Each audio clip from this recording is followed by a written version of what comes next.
So I'm going to assume, Salem, that when we lose that screen, there we go, that means that we're hot. There you go.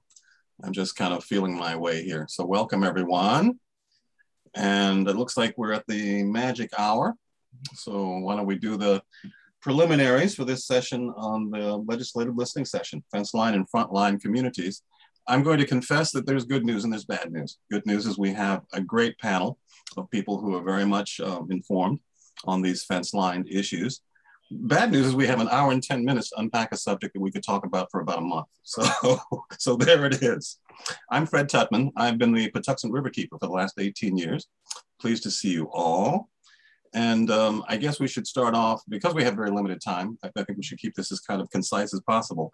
Why don't we do a very quick round of introductions? And I'm going to mix this up a little bit. I mean, your title and affiliation is probably sufficient for people to understand who you are, but also tell us a little bit about your connection to the subject matter, if you can, in 2 or 3 lines at best.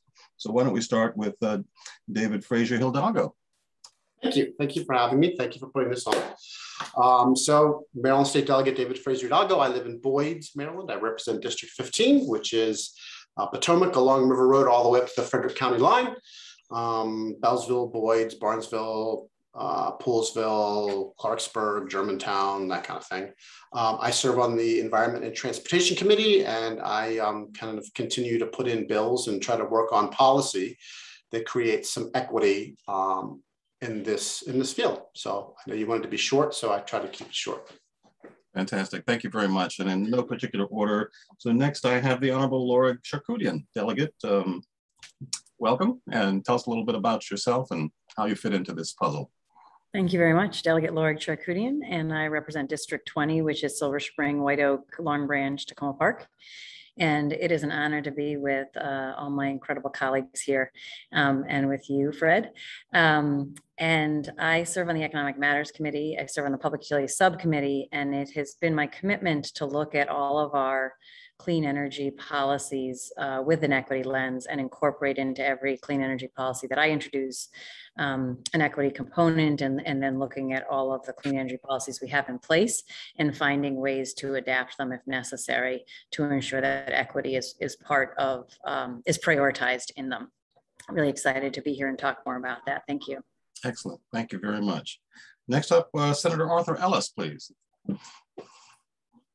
Do I see Arthur Ellis in the House? Maybe not. Looking. All right, we'll come back to that. Let's try Delegate Stephanie Smith, please.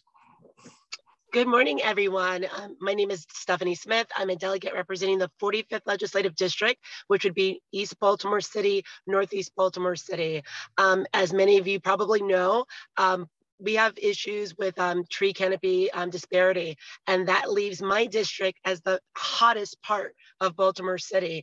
In a past life, I served many years as an environmental advocate at Earth Justice, and I also sit on the City of Baltimore Sustainability Commission. In everything I do, I think equity must be centered. It's not something that you can get around to. So I'm really excited to have so many comrades right here in this session who I know are personally dedicated to living the values of equity and not just using the phrase. So just honored to be here this morning. Thank you, Fred. Thank you. Very well said. Next up, Delegate Sara Love, who we were on a call not that long ago, earlier this week, I think. Yes, indeed. Yep, good to nice to see you again, Fred. We've been on several calls together, and I always learn a lot from you, so I appreciate that. Before I dive in, I want to let you all know that Senator Sara Elfreth is having Wi-Fi problems. She was in, then she got kicked out, so she's trying again. So please just know that she's trying to get back in. So I represent District 16, which is Bethesda. Oh, there's the senator now. Bethesda, Chevy Chase, part of Chevy Chase, part of Potomac. And I guess I come through this issue through a long-standing commitment, I would say, to learning and understanding the challenges that we have in our society, and doing a lot of listening through my work at the ACLU, and a lot of listening just as I was growing up and understanding the policies that were being made. and why, especially this highway was put here. And then I see that in my very own district. And then diving in deeper and understanding more and more why these facilities are put in this area and that incinerator is in that area, and understanding the deep injustices, which is something that really gets me to my core. So trying to work with those who are affected and those who are in leadership to make some real systemic change. So honored to be here. Thanks. Very good. Thank you. And last but absolutely not least, Delegate Sara Elfreth. I think you're we didn't do your introduction yet, did we? I don't think so. Doing a little checklist here. Are you there? I might be going in and out. I apologize to everyone. I'm at. Okay. Yeah, it looks like you are going to be going in and out. I'm going to.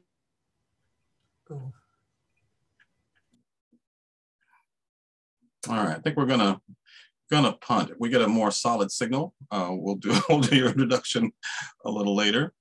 But I think we're gonna try and forge ahead and just hope that sunspots. I blame all this stuff on sunspots on a rainy day. Go figure. All right, sorry about that. So let's forge on a little bit ahead in our agenda. And I do have a quick housekeeping thing. Salem, I'm getting these invites for people who are in the waiting room. Is that something you can control so I can concentrate on our panel? Sure, that would be helpful. Thank you. I have room monitors responding to that. I'll remove you as a co-host so you don't get interrupted. Fantastic. Appreciate that. Okay, so I think first in our agenda is we do have a number of commissions and working groups throughout the state working to tackle issues related to environmental health, environmental justice, health disparities. But the question I'd like to put to the panel is, are these groups doing enough? Are there better ways or more ways for these groups to better incorporate an equity lens? How can we make, for example, the Maryland EJ Commission more effective? Anybody want to take a swipe at that? Raise your hand and the mic is yours. Fred, this is Stephanie. I wanted to jump in because I think that as important as deploying an equity lens is, I think we sometimes presume that people even know what an equity lens is. I mean, how can people, deploy something if they don't know exactly what it is? So I think that it's really important for a commission like this to first have some baseline setting to ensure all members are properly and adequately trained on principles of not only equity, but what it means to operationalize it in a policymaking context or a regulatory oversight context.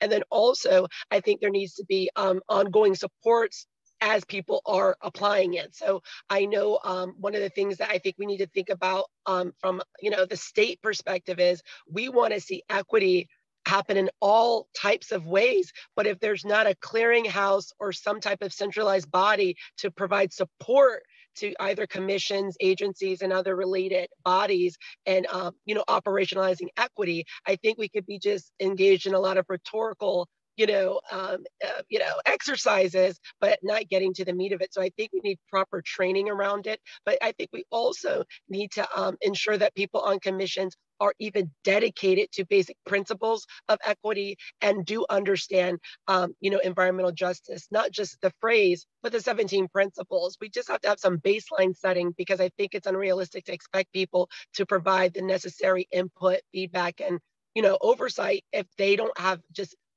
a basic mastery of these concepts. So I think you kind of have to start there. That's a fair point. Anybody else want to kind of piggyback on that or amplify that?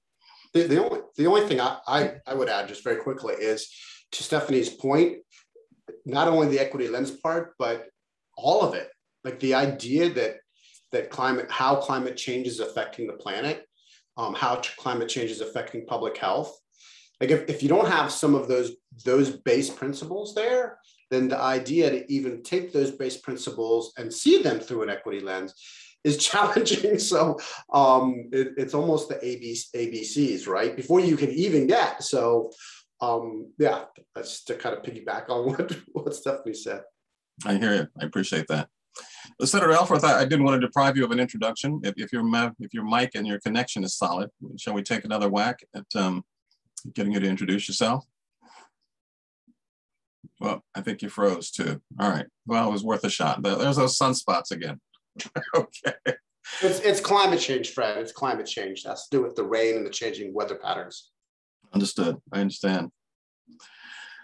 Other thoughts on this, on the sufficiency. I think that really goes to the heart of this. And I should say, people might assume that I know all this stuff because I was born an African-American. The truth is I've had to learn quite a lot as a water keeper, mostly by listening to the communities we serve, and have found myself sometimes having different messaging for communities of color because what resonates there isn't always what resonates in those other communities. When we made an intentional shift to focus on disparity and environmental justice as the basis for a lot of our community-based work, we had board members leave. We had folks that thought we were off message. I would say at Patuxent Riverkeeper have sort of paid a price for that connectivity to communities that really are on the fence line. So I just kind of want to share that as an observation. You know, this business of whether the state is doing enough or can do more, and I know sometimes we find ourselves in kind of throat clearing and redefinition, what is environmental justice and what it isn't.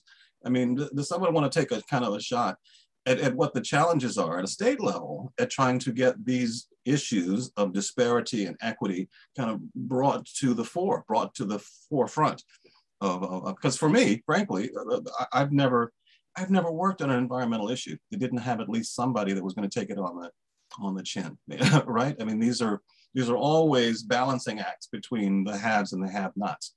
So help me out here a little bit. I mean, what do we have to do at a state level to make sure that there's a sensibility built in to our policy making and to our lawmaking and into our exchanges with these communities that recognize that at the heart of what we do, equity is always important. Any thoughts on that? Jump in, and I think actually my answer really builds on what Delegate Smith and Delegate Fraser-Hidalgo said about education. I mean, there's a very different reality for me sitting in Bethesda and, you know, Delegate Smith sitting in Baltimore City and Delegate so-and-so sitting in Washington and Delegate so-and-so sitting in Somerset.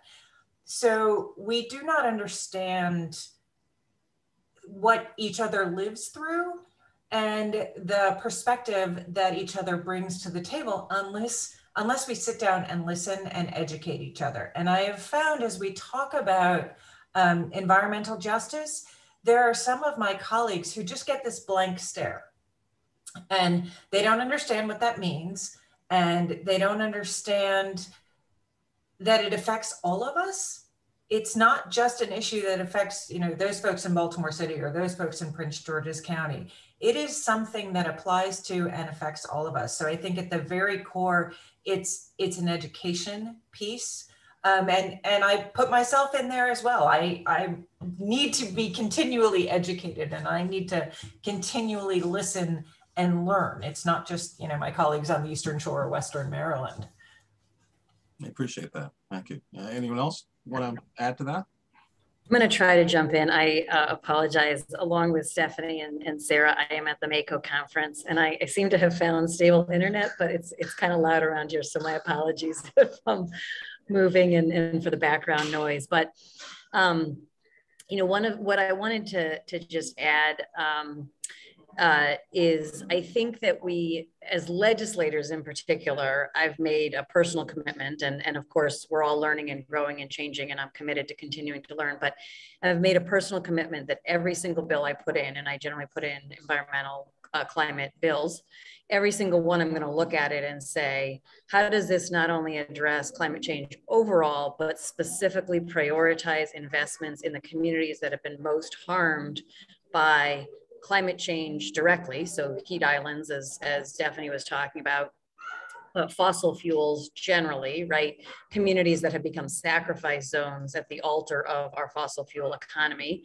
starting from the indigenous communities where extraction occurs all the way through transmission and then the combustion in our community. So how does every bill that I put in, and I can make that personal commitment, and then I want to talk about kind of what we can do structurally in the legislature, how does every bill that I put in prioritize that? And so, for example, we have the program Empower program, which is a fantastic energy efficiency program. We have some across the, our improvements in energy efficiency in Maryland are nationally recognized, but we improve at a 2% per year rate for sort of average across the state. And when you break out the low income numbers, they are 0.04%. 0.1%. It's absolutely unconscionable that we invest in a program that has so much power to save energy, and the energy savings are disproportionately going to wealthier individuals. And so I have a bill bringing it in for the third year to set a standard and add additional money for low-income individuals, low-income communities. So that should have been done from the beginning, and it wasn't, but we have the ability to correct it. I then last year had a bill on geothermal, and it was creating geothermal RECs and making sure that we're really investing in geothermal, which is crucial for electrifying our buildings, decarbonizing our buildings, which addresses indoor air quality. But in creating that new sort of line of funding for the geothermal industry, part of what I looked at is how do we do this in a way so that 5 years from now, 10 years from now, we're not playing catch up and getting more geothermal in low income communities, but we get it right from the beginning. And so we reserve 25% of the RECs have to go to low income communities. And that's both single family housing, but also schools, right? Where schools have much worse indoor air quality in lower income communities and communities of color, where community centers and nursing homes and hospitals and so on. So, and that's kind of the lens that I think every time we look at, here's what I'm going to do for trees, here's what I'm going to do for this clean energy, for solar, for community solar. How do we within that make sure that it's doesn't just end up by happenstance, but that we actually prioritize and build in and have accountability and funding to make sure that it is benefiting the communities that have been most harmed by climate change. So I think that's what all of us as individuals can do for even a bill that isn't explicitly, a geothermal bill isn't explicitly an environmental justice bill, but we can build that into every single bill. I think that as a General Assembly, we have, just this year, we started with a new piece of our fiscal and policy analysis that gets done by the Department of Legislative Services. And it looks at equity impacts, but it's specific to the judiciary arena. So it's specific to areas of when we're doing criminal justice policy, which is of course another area among many. I mean, pick any policy area and we have the disparities. And it allows for the Department of Legislative Services to do an analysis of how does this bill affect equity.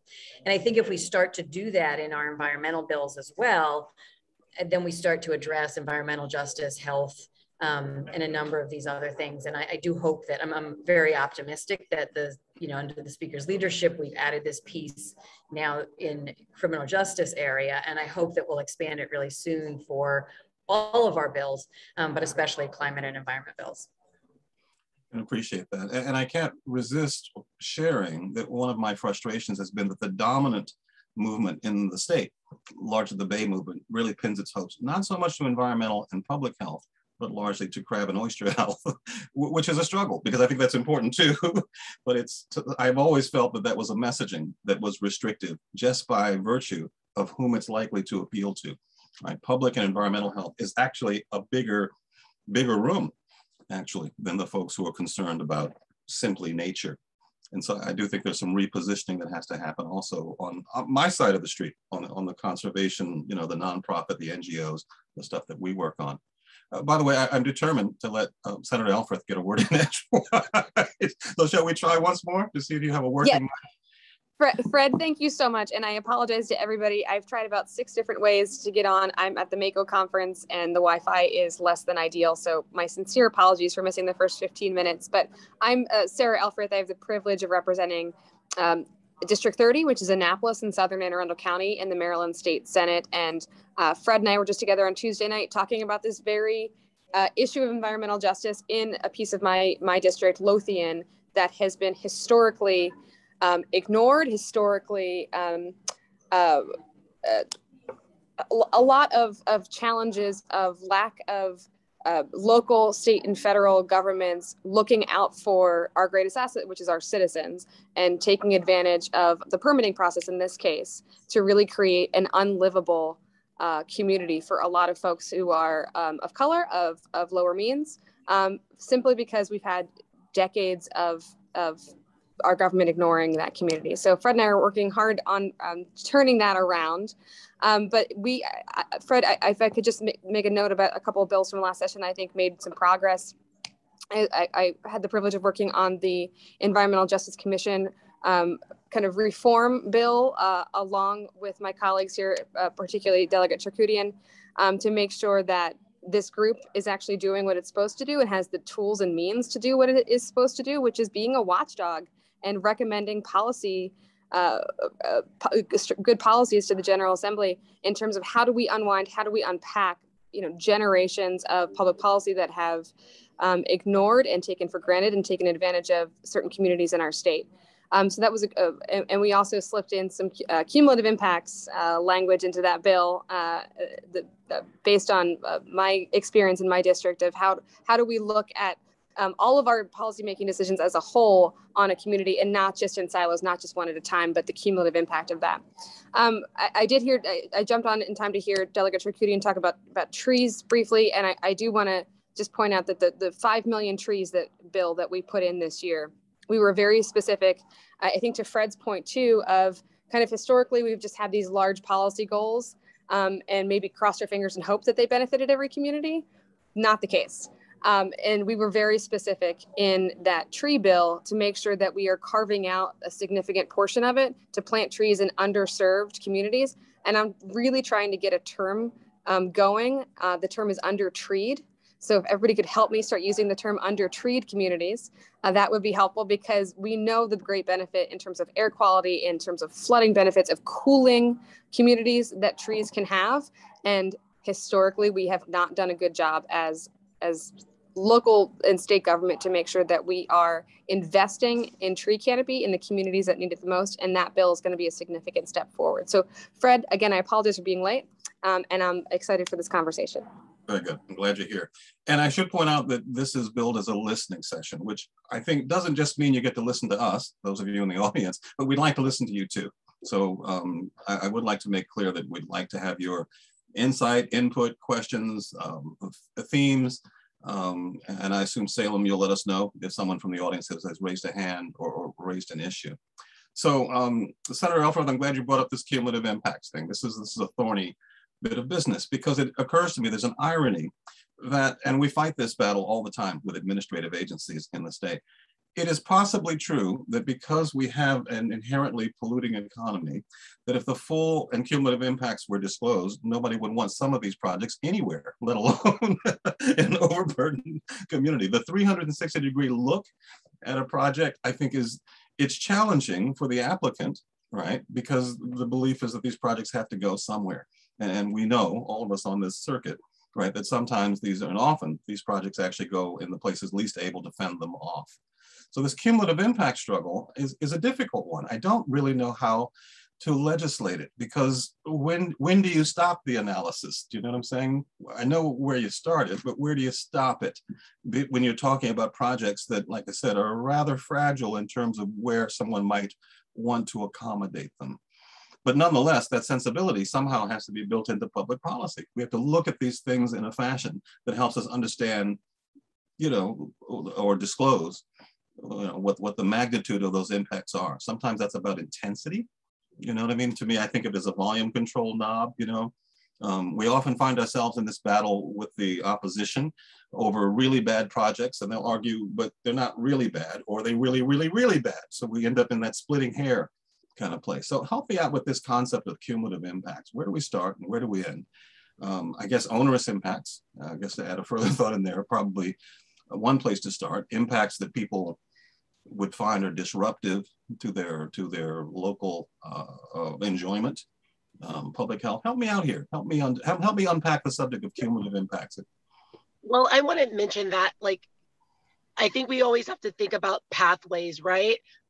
Some people are just water people, some people are air people, but the communities that we're talking about, Fenceline communities, they have soil that's compromised, air that's compromised, water that's compromised. And unfortunately, our regulatory framework, both federally and at many state levels, just isolates each pathway as if the other harm isn't happening in another pathway. And I know we've had bills in the past to address that have not been as successful as I think many of us would like to see. I know Professor Nikki Sheets has made some considerable headway in New Jersey, so I'm paying attention to what's happening there. But I think that, to kind of get back to your original premise, where does one end, right? Because there's always going to be some level of threat. How do you manage that? I know that with like food quality standards at the federal level, we look at just a protective factor. We know that you don't always know exactly, certain thresholds, how they're going to harm children or adults, but you add additional buffer of concern so that you don't just presume that it's no impact, that it's no adverse impact. So I think that we can learn from some of the approaches that happen in other related regulatory frameworks like food safety or what have you, and see what's working so that we don't just throw up our hands and not address cumulative impact because it's too hard or it's not as precise as we like. Because we do realize that these threats have real monetized adverse impacts to communities. And ultimately, they have adverse economic impacts to us as taxpayers, because when we're paying for people's, breathing treatments, when we're paying for people's, medical needs for chronic disease, a lot of this is tied to not having a regulatory framework that more comprehensively assessed all of the cumulative burdens of polluting entities. So I think that we have, I think, a lot of homework to do on our end to see what's happening at the federal level, again, what's happening in some other states. But I want to also just, before we can sometimes have these meaningful conversations in the legislature the way we would want, I think we have to also recognize, and I think Sara made this point on Delegate Love earlier, if people aren't listening to the communities that are most impacted, sometimes the people who even represent vulnerable communities are not that aware of the threats that are posed to their own constituents. So I think there's a presumption, because someone's a person of color themselves, or maybe was raised in a low-income background, that they can appreciate these threats. So I think that we have a lot of internal work to do as folks on this panel who care about these issues, but also, as you mentioned, in the NGO world, we have to cultivate champions. I'm just going to be candid. We need more champions of color talking about environmental justice from a certain lived experience with a certain authenticity and credibility to get some of the momentum within the legislature to move. Because, we just have census results saying that this is the 4th most diverse state in the country, the most diverse state on the East Coast. That diversity is itself not going to actualize more equitable policymaking content if we don't address the gulf in access to information, and also the fact that certain communities are engaged in ways that are not culturally relevant or omit other major concerns they have. If we want to talk to some communities about climate, but we leave out a workforce development or economic conversation, we are wasting their time. If we want to talk about these issues and not connect it to the fact that they're concerned about the quality of the education their kids are getting, we are not having, I think, effective communications with Fenceline communities, because sometimes we're trying to be one note when they have to address multiple issues, where environmental threats are but one of the issues and challenges they face. So for me, I think there's a lot of work we all have to do in getting our own colleagues to fully understand what's at stake. Yeah, I can appreciate that. Thank you. And I see Senator Arthur Ellis has joined us. So I'd like to give him an opportunity to introduce himself and just say a few words about your connection to our subject matter, our Fenceline communities, environmental justice generally. Welcome. Thank you, sir.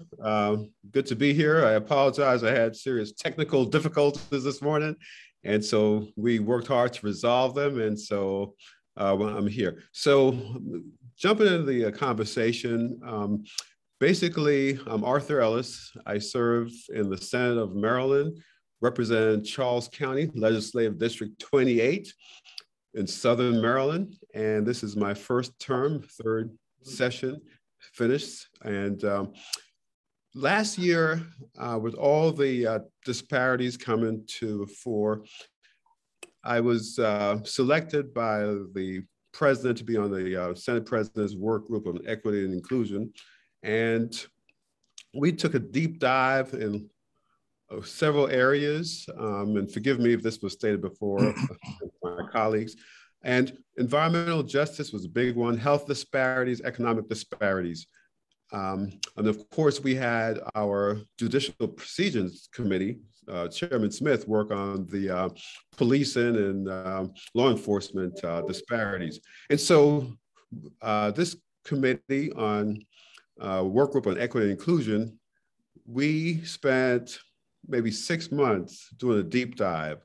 And we studied the Maryland Commission on environmental justice, and found it was very ineffective basic body. They were just meeting just to meet. And we put in a bill sponsored by Senator Elfreth that passed to really strengthen that commission, to put teeth into it to solve some of these issues, to have us as legislators more involved in the process.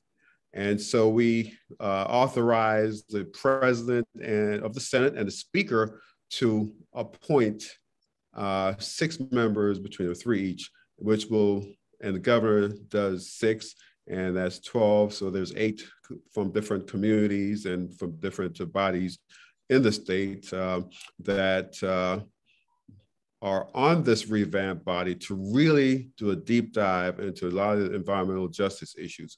So we worked on that. We also put in bills on health disparities.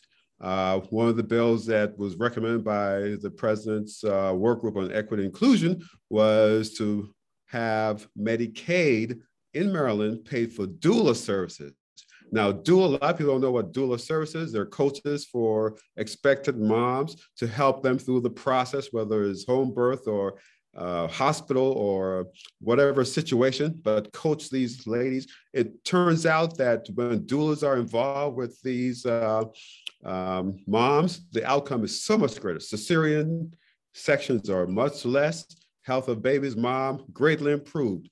That bill passed the Senate, went to the House when I ran out of time in the House. And so hopefully we'll bring that back. But a lot of these disparities we've worked on and we're addressing through our deep dive, which the Senate did last year on equity and inclusion, and especially in terms of health and environmental justice. Fair deal. I appreciate that. Sure. So because of the limited time, we're kind of hopping around a bit. I don't want to cut anybody off. Feel free to chime in if you want to add to or respond to what the senator said. But I do see some intriguing questions popping up in the chat. Here's a rather intricate one. So what is the narrative in Annapolis or at Mako right now about jobs versus environmental justice?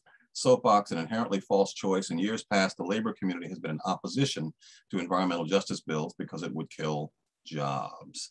And I think of that as an intricate question because I don't know if there's one answer. I think there's a lot of layers there, but if anybody wants to take a whack at any of those layers, now's your chance. Jobs versus environmental justice. Oh, I'm sorry. Oh, I'm sorry. I will take a crack at that one. I think, I do think that we need to acknowledge in our clean energy transition that, actually, if I could, I want to go back to your question because I think they're related. I want to go back to your question about cumulative impacts. And specifically, I think what you said was, and this is a criticism of you, Fred, but I think this is the narrative, like they have to go somewhere. And I think part of, if we're going to solve this, if we're going to solve like our absolutely backwards economic structures and fossil fuel, as I was saying, the altar of fossil fuels, but not just fossil fuels, it's other industry. Like, I think we have to start asking, how can we not put them anywhere? I mean, I think there's a question to be said, like, would we also put that thing that we would put in Brandywine, would we put it in, you know, Potomac? Sorry, Sara. Like, would we do that, right? Like, that needs to be part of cumulative impacts. But also there's a question of like, if we need to burn plastic, and that has to go somewhere, maybe we just need to get rid of plastic, right? So I think that we have to talk about citing like in the here and now in a way that is more equitable and really protects people who are breathing in those communities and drinking water in those communities right now. But we really have to be thinking longer term about how do we make it so we don't need to put them anywhere, right? And that's where the clean energy economy, the zero waste economy, that's where those things become so important. And it will take some transition. But that gets to this question about this, is it a jobs versus environment question? And it should never be a jobs versus environment question. But here's where it becomes a jobs versus environment question. We've subsidized fossil fuels for over 100 years. So the truth is that there are fossil fuel jobs that pay quite well. There's good union jobs in the fossil fuel industry. Now, that's not because fossil fuels are better employers. It's because they've received federal and state subsidies for over 100 years, direct, indirect, as well as the money that they haven't had to pay for all the health impacts and the climate impacts of their polluting. So we do have to acknowledge that that's that reality. And we do have to acknowledge that some, not all of the clean energy jobs, but some of the clean energy jobs don't pay as well. And so I recently was at the celebration at Sparrows Point, where US Wind is developing industry there, a steel and fabrication industry there for the offshore wind industry. And offshore wind is a really good example of where they've worked very closely with labor, and the jobs that we expect to come in offshore wind are better than the fossil fuel jobs in terms of labor standards, healthcare, pensions, all of those things that we want to have in our jobs. But some of the clean energy industry does not have that. And so what we really need to do is not buy into that. We can never buy into that dichotomy, because we've got to have equity, we've got to have good jobs, and we've got to have a planet to live on. And if we accept that dichotomy and pick a side, then we're doomed.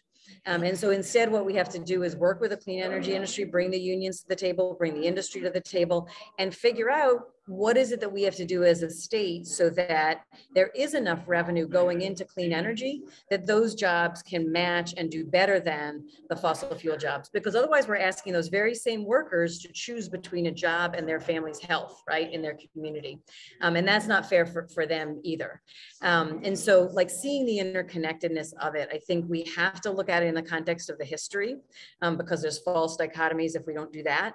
And then we have to, like, make sure we're bringing everyone to the table. Offshore wind is a great example. We did some work on that with geothermal.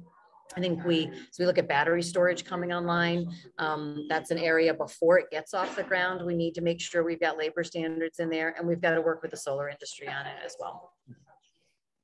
Did anyone notice, beyond me, just me, that after Jeff Bezos went into outer space last month, I think it was, he made the remark that we should move our most polluting industries into outer space. And I remember thinking, yeah, now we're going to pollute outer space. That's a good idea. As if doing it to the Earth and everyone on it isn't enough, right? Yeah, right. I think we've blown our chance to go to Mars, which is not a very appealing place, right? A, there's no water, and B, we're really ruining this planet. We need to, we need training wheels. Right. Fred, could I briefly jump on your cumulative impacts question? Because I think it's going to take many different strategies here, but one of them I think is democratizing the information and making sure people don't have to file MPIA requests to see what's going on in their own communities. Yes. So we tried to step forward, Delegate Brooke Lehrman and I last year, in making sure MDE and DNR are proactively publishing environmental violations. Now, it was a struggle to get our own government to say we should put information that is theoretically public and make it accessible. There's a long road to go on that. We need more ombudsmen. We need more advocates for communities. That not every community can hire an attorney to advocate for or against a permit coming in, but certainly democratizing those permitting information is a strong step forward. No, I appreciate that, and thank you for making that point, because that's certainly in my wheelhouse. I activate or work with communities to get them more activated. And we take for granted that that's something that's very particular to our society. Very fast anecdote. I know I'm just the moderator. I was on a phone call about a week ago with a guy in Sierra Leone who's actually fighting and helping communities organize, because Chinese rubber companies are coming into small towns in Sierra Leone, where I once lived. I lived in Sierra Leone for 2 years. That's why I know people there. And they're taking their land. And he's been helping these communities organize to try and fight back. And he told me that he got a summons from the president of Sierra Leone, where he went to the guy's office and was cussed out for interfering with the rubber companies. Something that would almost never happen here, I don't think. I mean, I can't imagine being called into the governor's office or the president's office and being castigated, simply for trying to activate citizens to fight for what's right and what's decent. So we take for granted sometimes in this country that we do have constitutional protections and other avenues available to us that are not necessarily available to people in other places who are facing egregious harm, really, really serious stuff. So activism is at the heart of that. It kind of goes to one of these questions, I think, in the chat here that talks a little bit about, I think, how can we put more pressure on regulatory bodies besides MDE, also the Public Service Commission, who have decision-making authority and could positively impact environmental justice, but don't do so simply because they're not required to do so. Anybody kind of want to respond to that? Yeah. Fred, I'll jump in just a little bit on that, plus everything we have talked about.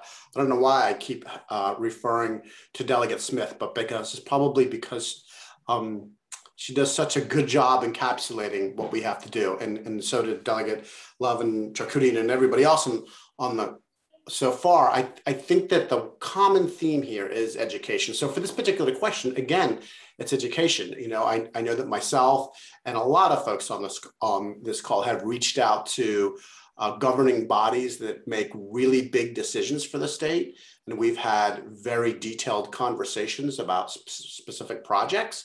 And in some cases, in a lot of cases, I think there's just not a lot of information. There's not a lot of education on cumulative impacts, on equity lenses, on climate change as a whole. And so, for example, when Delegate Charkoudian was talking about just the fossil fuel industry, for over 100 years, the fossil fuel industry in the state of Maryland, in the United States gets, $100 billion, $100 billion a year and all kinds of incentives to drill and to burn and to pollute.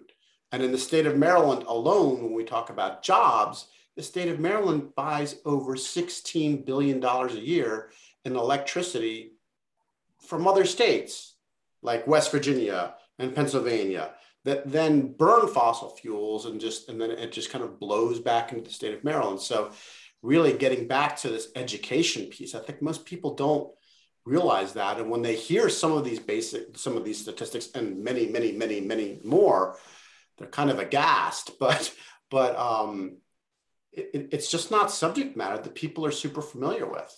Yeah. Anybody want to amplify that, or shall we?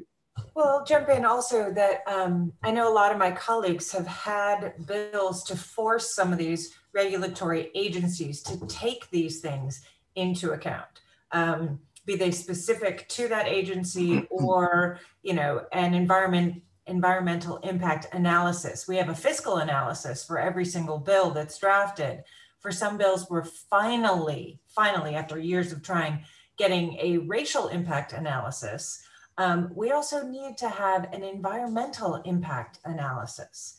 So there's a lot of work that we're trying to do at the state level, but there's a lot more that we really need to do to make these regulatory bodies pay attention to these things. I wanted to also add that Senator Elfreth made a very important point about, democratizing access to information. But this information isn't just useful to the general public or Fenceline communities. It helps us also with the data transparency, make a case to our colleagues that something's even a problem. Because without that, data, it's hard sometimes for people to conceptualize what you're trying to solve with a bill if they don't have a good sense of what the real issue is. So I know that Delegate Robin Lewis, Delegate Charkoudian, several of us had put in a suite of data transparency bills related to recycling to get a better sense of what recycling was actually happening at the municipal levels, because there could be an underappreciation of recycling that's even happening because the data is not as solid as it could be. And it's interesting how there can be resistance just to bills that would get better data about what people are doing with sets of behaviors related to the environment and environmental protection.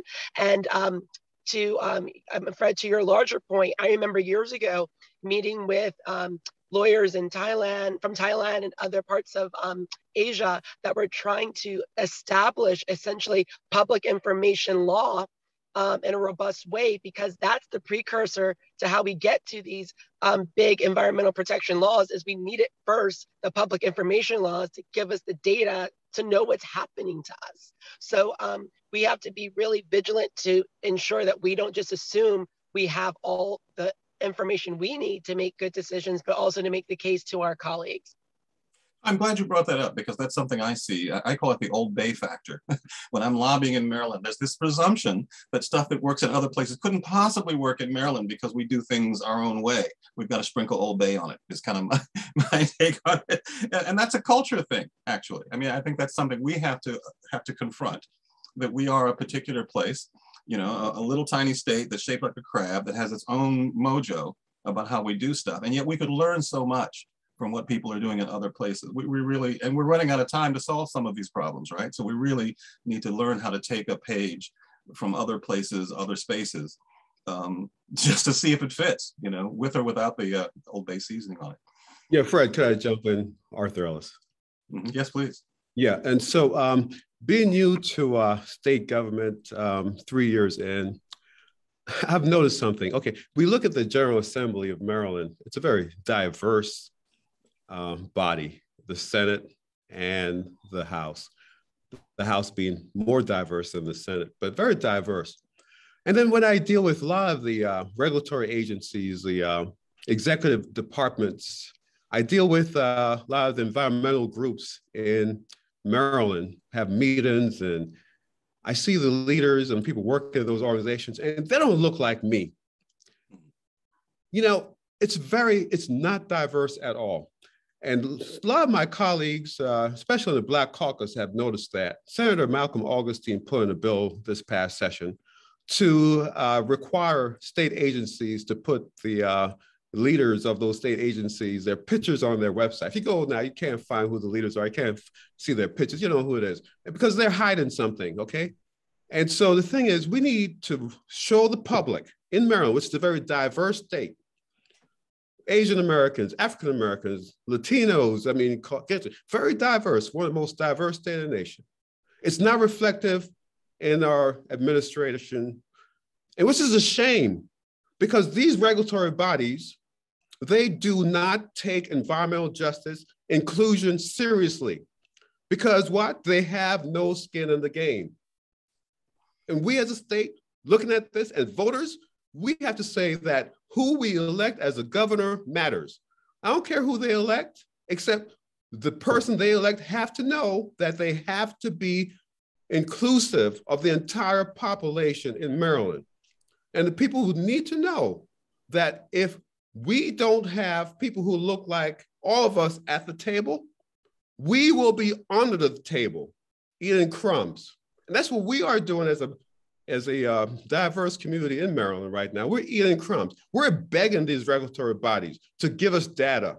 We're begging them to take these commissions like environmental justice seriously because they have no skin in the game.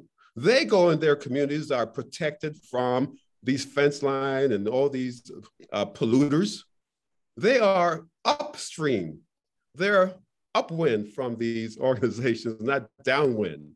And so they have no interest, and I say it, they have no interest in correcting the problem because we will share the problem equally or solve the problem, which will cost money, but allow my constituents to have a healthy lifestyle, just like so many others in this community. And it's a shame that that's happening in Maryland, which is a very diverse state, but we have elections in this democracy, and people have to know if they do not put in people who understand diversity and inclusion and environmental justice and social justice and economic justice, then we will have more of the same, and we will be beggars, begging others to give us a few crumbs. Well, thank you. Thank you for raising that point. I mean, it's a battle I fight almost daily in a predominantly white environmental movement where there's a presumption that I'm the diversity, which is insulting because I would argue that I'm the stakeholder too. I'm much more than a diversity. I like to take a page from James Baldwin, you know, I'm not your Negro. I'm not your diversity either. I'm much more. I'm a leader, you know, I'm a contributor. You know, there are ideas in these communities. There's wisdom in these communities. And these are communities that more often than not that have their own ideas about solutions to their problems. And simply relegating them to the diversity frame is an inadequate frame. It is not the one that allows us to unpack the full range of possibilities. And these are better conversations when they're inclusive, I think. We bring a lot to the table when we have a more full conversation amongst all of the stakeholders.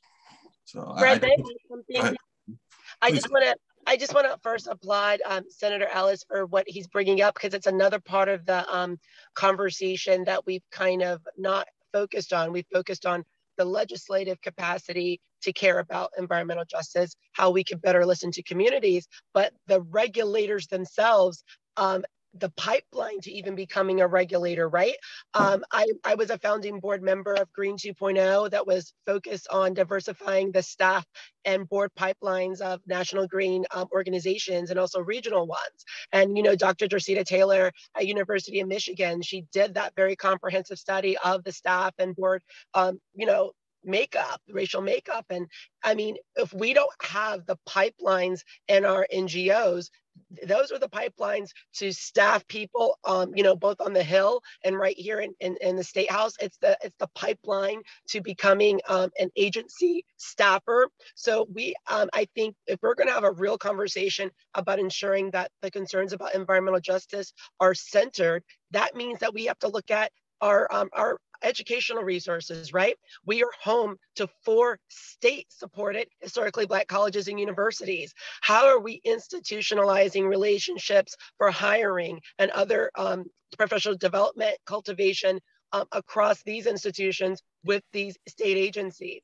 We want to make sure that we have people in place and the regulatory body that are not only receptive to issues of environmental justice, but passionate about it and perhaps have a different personal and historic connection to why it matters. So it's a soup to nuts reimagining of who's giving voice to these concerns, who is you know, actually regulating these concerns. And to Senator Ellis's point, as you know, my good friend, you know, Vernice Miller Travis often says, if you're not at the table, you're on the menu. And so many of our communities are on the menu and they don't even know about it.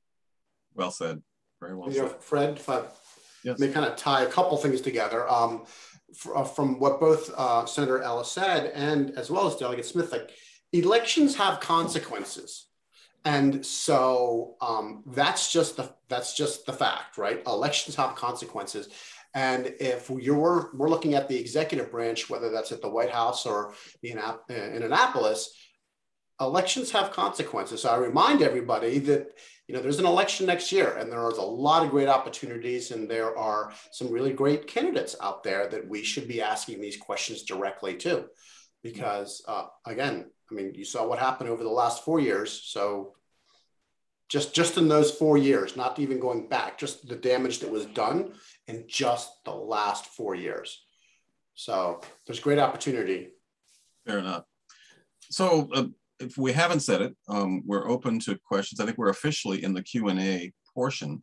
I do see one that kind of folds neatly into what we were just talking about, and that is, so often we're asking you all to take action. What's your call to action to us as Maryland residents? What's the one thing, it says one thing, but what are the things that we could do during session to help these initiatives pass? And what can we do outside of the session to accelerate leadership on environmental justice across, you know, all planks, everywhere? Any thoughts on that? I'll jump in because that question caught my eye and I really appreciate it. Reach out to us. Use your voice. I mean, one of the amazing things about state government is the impact that one person can have. One person can have, you know, I have constituents who have given me ideas for bills and I talk to my colleagues and they have the same thing.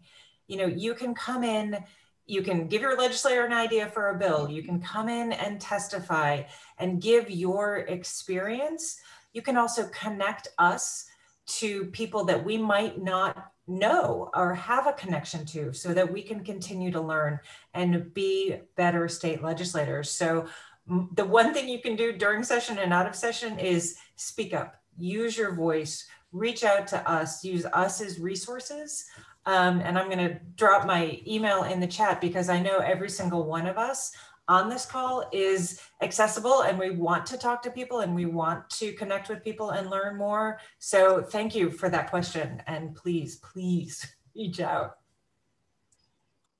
Very good point, actually. Very good point indeed. And I would say my own bias is that I look for evidence of struggle because I grew up in a civil rights era and I've never seen good outcomes come absent some form of struggle.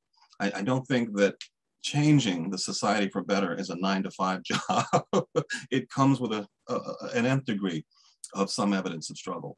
And so just throw that in there. Yes, ma'am. Delegate Charkoudian. Sorry, and amen to that. I absolutely agree. And you know, it often feels like multiple setbacks, but they need to be supporting each other through that long-term struggle, even while the clock is ticking and we don't have a lot of time. And I wanted to add another piece because I just had an interesting experience that I'm learning from and hoping to replicate. And I think it's got some potential, and I built it. It's not my thing. I built it from other things that I saw in my community, and really trying to take state policies and state programs and connect them directly with the daily lives of members of our community. And then through that, hear and learn more from members of our community about how to improve those state policies.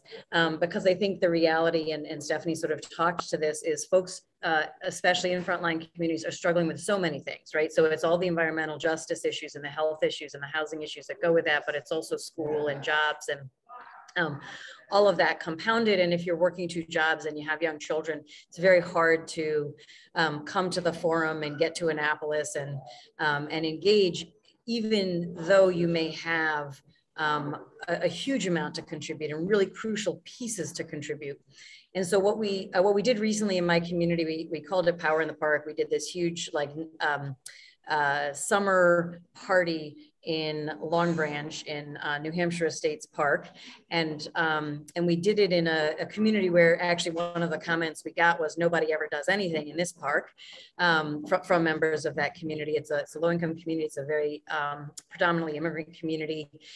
We did it was in English and Spanish, but what we did is we brought the Empower program that I was talking about earlier, the low-income energy efficiency program, Green and Healthy Homes, community solar, which is the primary way that we make solar energy accessible to renters and folks who don't have a roof that they can put, their own roof that they can put solar on, solar co-ops, Office of Home Energy programs, all of these programs that we put so much time and effort in as a state, and we have so many policies around, but really may or may not be getting to the folks who really need them. But in doing it in this way and doing it bilingual as a party with food, we were able to have this conversation with the community about energy efficiency and clean energy and saving money on bills, and really highlighted, are you struggling to pay your bills? Come and engage with this. But it gave us a chance not only to make sure people were aware of the programs that were available, but also to listen and hear and understand other challenges related to accessing these programs and other challenges in the community. So now I'm in a position to take that feedback and to improve programs. But the other thing that it did is it brought out new leaders. It brought out people who were really interested in these things, who may or may not have known how to connect with the legislative process. And because we did it in conjunction with Cheer and Impact and CASA and Tacoma Mobilization and a lot of grassroots groups doing general organizing, now we've started to build and organize from that process. And so I think really looking at different ways and new ways of organizing that are tied to meeting people where they are, but also bringing joy to the process. And we talk about civil rights movement, which certainly historically was extraordinarily painful, but also had a lot of joy and community and connection and relationship, and really looking at what we learned from the really effective connection and community organizing that's been done in throughout history, and building on that. And so I felt like I kind of came up with this watching some grassroots group doing organizing around trees and stream beds. And I was like, oh, I want to do that around energy. But I think there's a lot more to learn from it. And I'm really trying to think through these creative ways that as legislators, we can be part of this as an opportunity, both to connect to individuals, but also to learn from them. So I just put that out there. It's a process that's still forming for the long term, but I think it's got potential. Thank you. No, I appreciate that. Senator Ellis, you have a thought on that. Thank you, sir. To follow up on Delegate Charkoudian talking about trees and parks. So let me tell you a little story of cities in Maryland. The largest city is Baltimore, then we have Silver Spring, and the 5th largest city in Maryland is a city I represent called Waldorf. Waldorf, fifth largest city in Maryland, 75,000 plus or minus population, have 0 parks, no park, not even a micro pocket park, whatever you want to call it. 0 parks in that place. And we have in Maryland, every year, we collect money from transfer taxes, real estate transfer taxes, and a portion of that goes towards creating new open spaces, parks in the state, renovate, fix up. And this has been going on since like 1969. And all that money is flowing all these years. And one of the major cities in Maryland have 0 parks. You're talking about, and that city is majority, minority, and has been for a while. And that's I call it disgusting reality of racism and systematic exclusion of people of color and the decisions made by our governments, state, local, city governments over the many years. The money is flowing. I serve on the program Open Space Committee in the Senate. I know it flows. And I've been advocating, working hard to change the trajectory. So what can we do as legislators to affect this? Instead of putting a bill in to say that, okay, this money, another say $6 million going to Charles County for parks and you pick your project.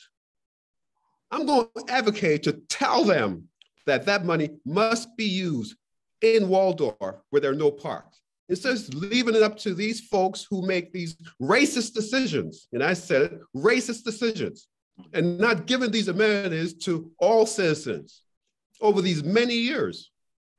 As a legislator, I will put in the bill and I'll advocate to direct the spending of these monies to these areas to do this. And I would recommend our citizens to speak up. I'm one senator, Charles County have another senator, 3, 4 delegates. Contact those other folks and let them know to insist that our funds be spent in an equitable way.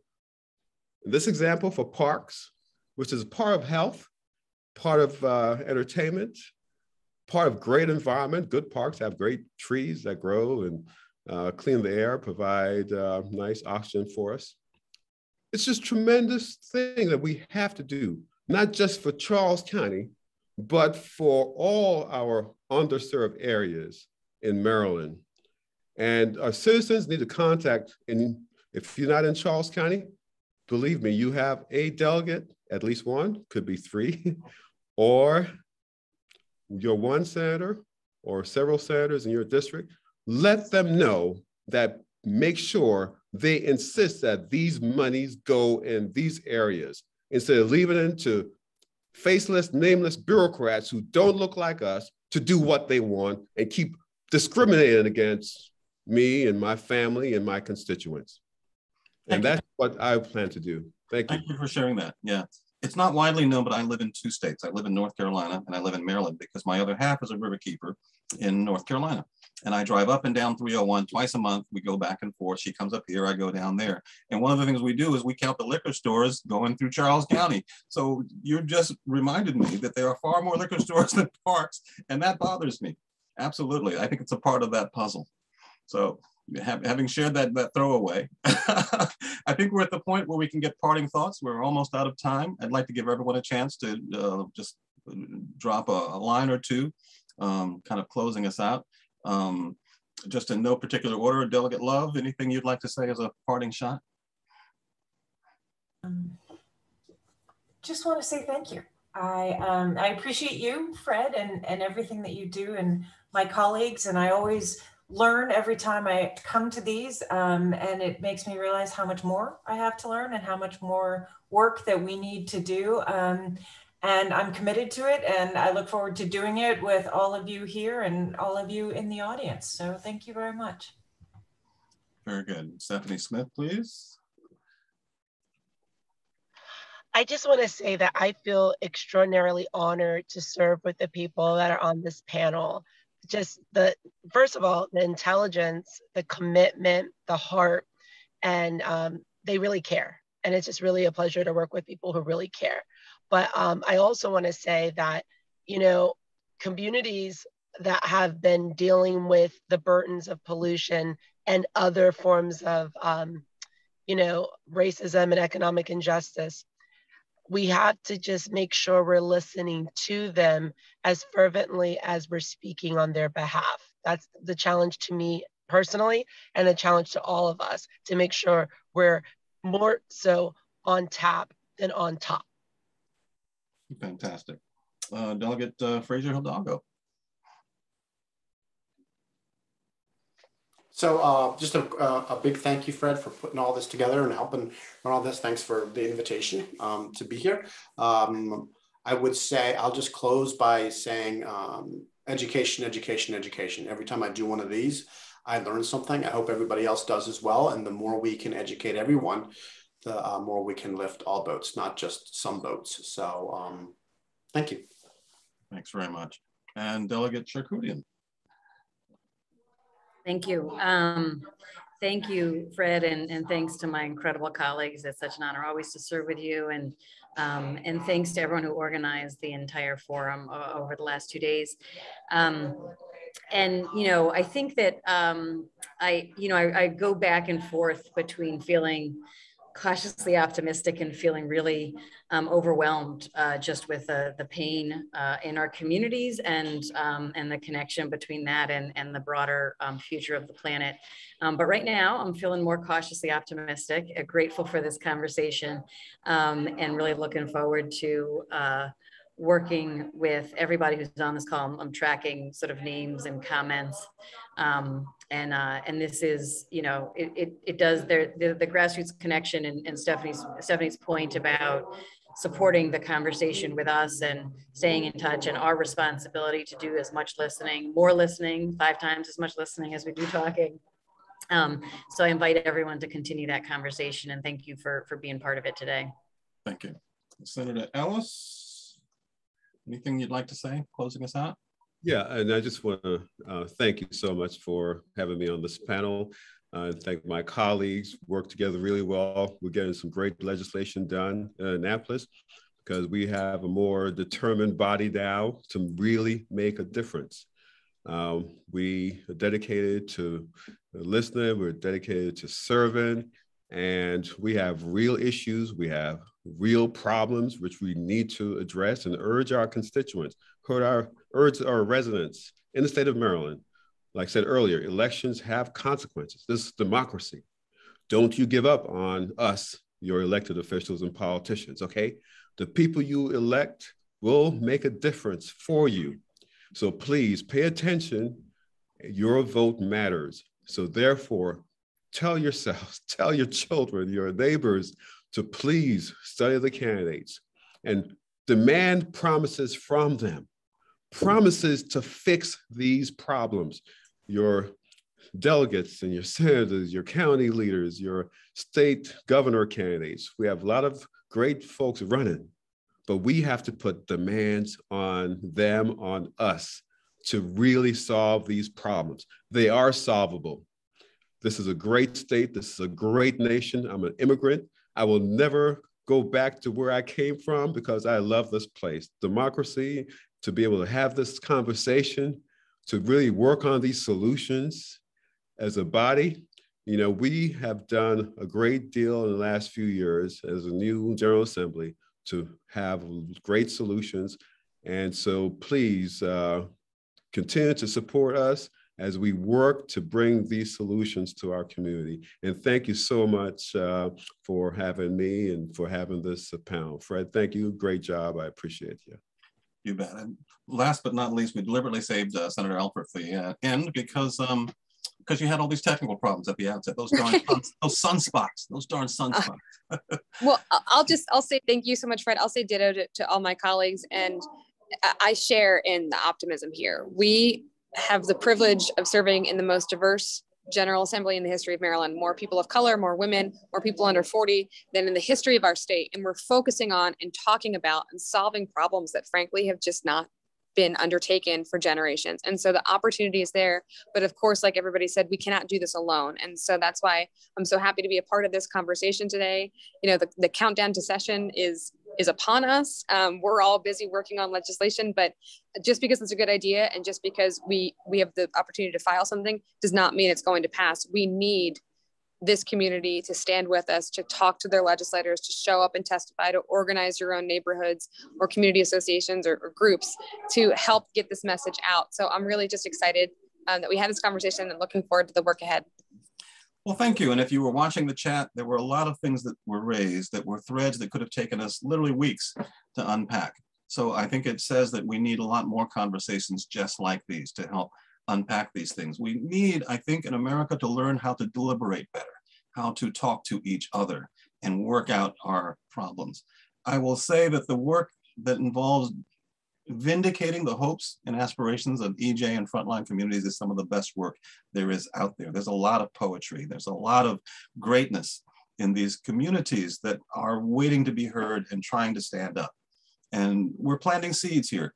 I think we're setting the stage going forward, long after we're gone, where people will pick up some of these keys and some of these threads. That's the kind of work that lasts long beyond the grants, long beyond the session, of planting those seeds out there for communities to speak with their own voice and to pursue their own aims. And we're providing the forums, I hope, to do that a lot better. So thank you for your participation, and be safe out there. And I think we'll go ahead and sign on off. See you in the trenches, see you on the fence lines. Thanks. Thank you, Fred. Thank you. So long. Thank you.